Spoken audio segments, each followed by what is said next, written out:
Hello everyone and again back to my daily vlog. আমি আবারও চলে এসেছি আমার আরও একটা নতুন ভিডিও নিয়ে।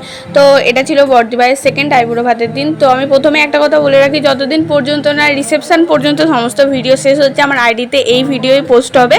তো মধ্যখানে আমি আর কিছু ডেইলি ভ্লগ দেবো না। আমি যেহেতু আগেই বলে দিয়েছি যে সব কিছু কমপ্লিট হয়ে গেছে, আমি ভিডিওগুলো এখন পোস্ট করছি।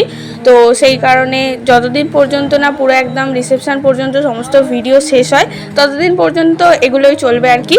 আর একটা কথা, কেউ যদি আমার ফেসবুক থেকে ভিডিওটা দেখো তো তাকে বলছি যে এই রিলেটেড লং ভিডিও একটা করে অবভিয়াসলি আমার ফেসবুক প্রোফাইলে অলরেডি পোস্টেড থাকে, কিন্তু অনেকে আমাকে বলেছে, আমি 2-3 জনের থেকে কমেন্ট পেয়েছিলাম যে তোমার ভিডিও একটু বেশি লং হয়ে যায়। তো এমনিতে তো আমার কিছু যায় আসে না কে আমাকে কী বললো, বাট যারা আমার ভিডিও দেখে তারা আমার কাছে ম্যাটার করে। অবভিয়াসলি তাদের কোনটা ভালো লাগছে খারাপ লাগছে সেটা আমার দেখা উচিত।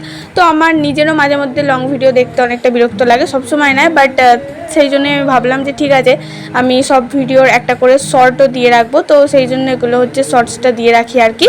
আর যারা ইউটিউব থেকে দেখো তাদের তো কিছু বলারই নেই, কারণ শর্টসই ওখানে পোস্ট করা যাবে, লং ভিডিও 3 মিনিটের বেশি দেওয়া যায় না আর কি। তো মোটামুটি সেদিন ছিল বর্দিভাইয়ের সেকেন্ড আইবুড়ো ভাত, আর ওটা ছিল মামার বাড়িতে আর কি। তো সেদিন বর্দিভাইকে আমি রান্না করে খাইয়েছিলাম। মানুষের 2-3টে বা অন্তত 5-6টা খাওয়ার পর আইবুড়ো ভাত তারপর মনে হয় যে হ্যাঁ ঠিক আছে আমার আর খেতে ভালো লাগে না বা কিছু।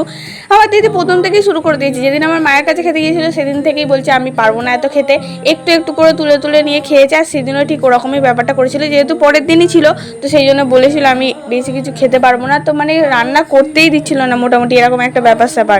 মানে চিকেন মাটন কিছুই আনতে দেয়নি, দিদা বারবার বলেছিল কিন্তু খাবে না বলেই দিয়েছিল একদম ঠিকভাবে। দিদিভাই চিংড়ি মাছটা খেতে ভালোবাসে, তো সেই জন্য চিংড়ি মাছের একটু ভাপা করেছিলাম আর কি। তো সেদিন আমি রান্না করে দিয়েছিলাম। তো মোটামুটি সব রান্না তো ঠিকই ছিল, কিন্তু লাস্টে চাটনিতে আমি 2বার নুন দিয়ে দিয়েছিলাম। তো অ্যাকচুয়ালি সেদিন অনেকদিন পর বিটিএস মেম্বাররা লাইভে এসেছিলো, তো হঠাৎ করে লাইভটা খুলেই দেখতে শুরু করে দিয়েছিলাম। তো কনসেন্ট্রেটটা কিছুক্ষণের জন্য ওখানে চলে যায়, আর আমি ভুলে গেছিলাম যে ওই মোমেন্টে আমি মনে হয় নুন দিয়ে দিয়েছি। তো সেই কারণে 2বার নুন দিয়ে দিয়েছিলাম, তো ওটাই একটু প্রবলেম হয়ে গিয়েছিলো আর কি মোটামুটি। তো তারপর দেন খাওয়া দাওয়া করার পর দিদা আশীর্বাদ করলো, তারপর খাওয়া দাওয়া হলো।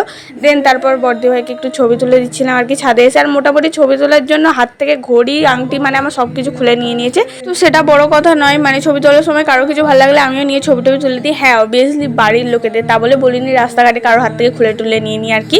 তো মোটামুটি যাই হোক বর্দিভাইকে তারপর আমি কিছু সুন্দর সুন্দর ফটো তুলে দিয়েছিলাম।